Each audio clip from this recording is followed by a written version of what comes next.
There is nothing as powerful as a changed mind. You can change your hair, your clothing, your address, your residence.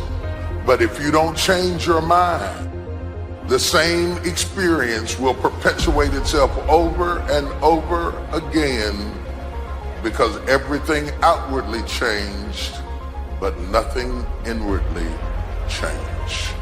You know, nothing happens unless you change.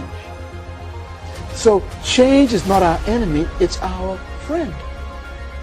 There's a season that you may go through a difficult period, but that is to wake up your ability to change.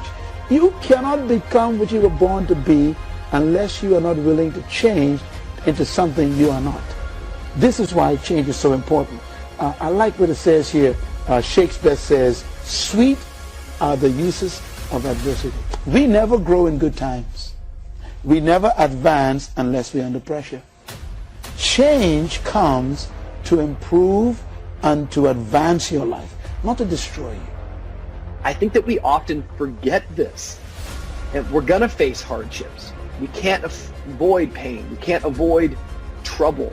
All we can do is prepare our mindset so that we don't get overwhelmed by our circumstances.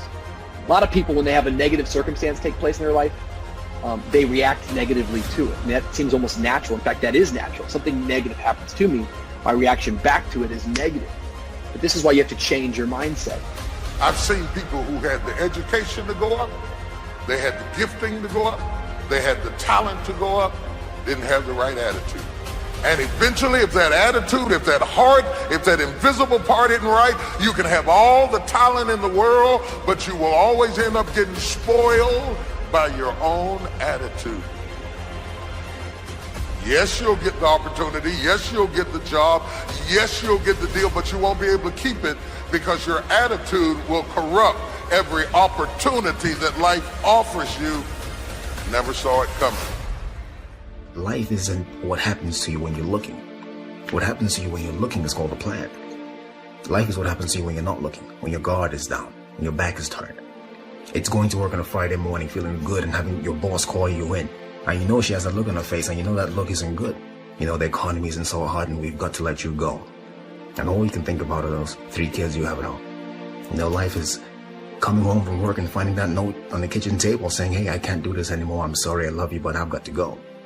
And you're frustrated and you're betrayed and you're furious and you're angry, but all you want to do is hold them again. All you want to do is hear those words whispered in your ear, "I love you," again. No, that's life. How do you handle that? How do you deal with that, those sort of situations? You see, it's been said 100 times and I'll say it again. You've got to go through it. That's all it is. You've got to go through it. And going through it is not a function of just being courageous. It's not a function of just saying, well, I'm going to close my eyes and see what happens next. It's not that. It's really a function of 3 things. It's a beginning, it's a middle, and an end. And before you go through it, there's a choice. You make a choice to say, well, I'm either going to stay here or I'm going to be over there someday, somehow. It's a choice. So going through it and thinking about these 3 steps, beginning, middle, and end, you know, you can really save yourself a lot of trouble. And you can discover something more about yourself. It's called life and it's not personal. Stuff's going to happen. And if you make it to the 40-yard line, if you can make it to age 40, between 40 and 60, it begins to intensify. All kind of things happen. Between 40 and 60, my mother was diagnosed with breast cancer and finally died. Between 40 and 60, I was diagnosed with prostate cancer. Between 40 and 60, I went through a divorce from someone that I loved very much. Between 40 and 60, had a nationally syndicated talk show, highest rated, fastest canceled talk show in the history of television. Between 40 and 60, oh, life put a whooping on me. It ain't personal. It's called life. You know, I was homeless, man. I mean, you know, you're in a position where you're going, I got nowhere to go except up. I might as well keep hustling. I was in comedy. I just wasn't making nothing. All the money I was making, I was sending back home to my wife and kids.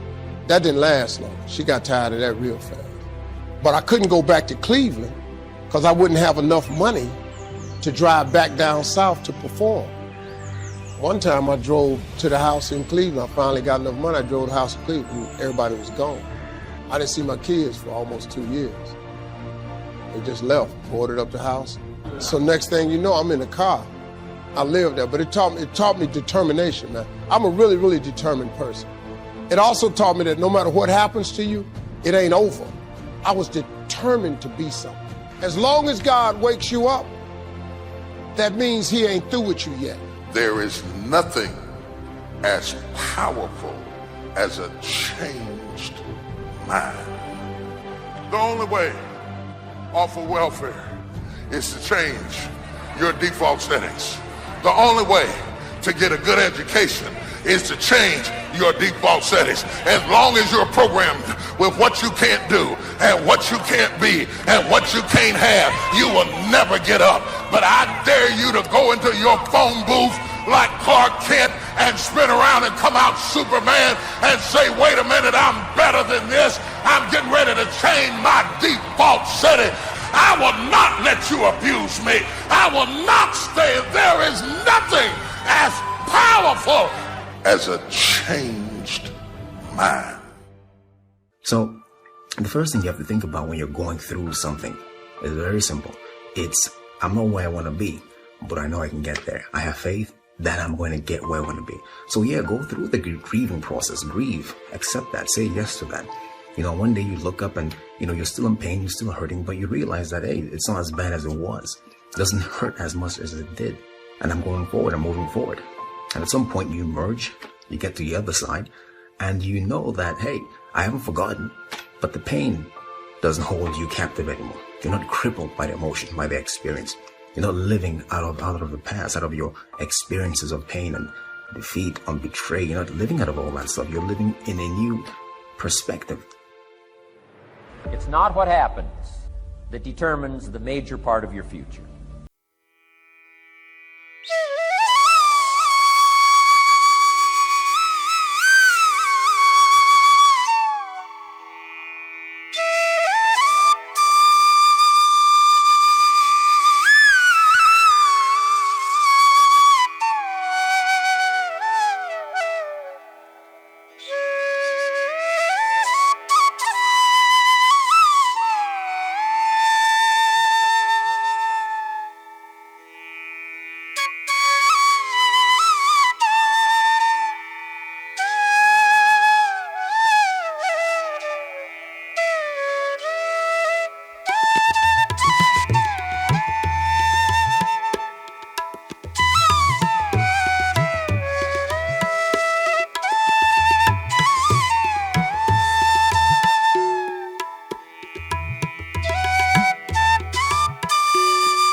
I don't have to tell you things are bad. Everybody knows things are bad. It's a depression. Everybody's out of work or scared of losing their job. The dollar buys a nickel's worth. We know the air is unfit to breathe and our food is unfit to eat. We sit watching our TVs while some local newscaster tells us that today we had 15 homicides and 63 violent crimes, as if that's the way it's supposed to be. We know things are bad, worse than bad. I don't want you to protest. I don't want you to riot. I don't want you to write to your congressman because I wouldn't know what to tell you to write. I don't know what to do about the depression and the inflations and the crime in the street. All I know is that first, you've got to say, I'm a human being. God damn it. My life has value.